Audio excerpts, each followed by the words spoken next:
Azerselin dəstəyi ilə Robert Challenge Azərbaycan 2026 başa çatıb, yarışda 200-dən artıq komanda mübarizə aparıb. Dünyanın ən nüfuzlu robototexnika yarışlarından biri olan Robot Challenge Azerselin dəstəyi ilə Gənclər və İdman Nazirliyinin tərəfdaşlığı ilə ilk dəfə Azərbaycanda təşkil olundu. Layihə STEM təhsilinin təşviqinə və ölkədə innovasiya ekosisteminin inkişafına töhfə vermək məqsədi daşıyıb.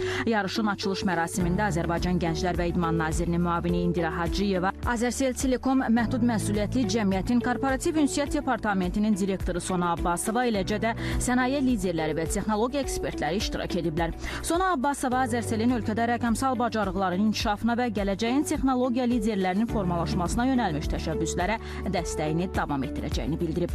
Yarışda 600-dən çox iştirakçıdan ibarət 200-dən artıq komanda mübarizə aparıb. Nəticələrə əsasən 36 komanda mükafatçılar sırasına daxil olub. Yerli mərhələnin qalibləri Azərbaycanı Çində keçiriləcək beynəlxalq finalda təmsil etmək hüququ qazanıblar.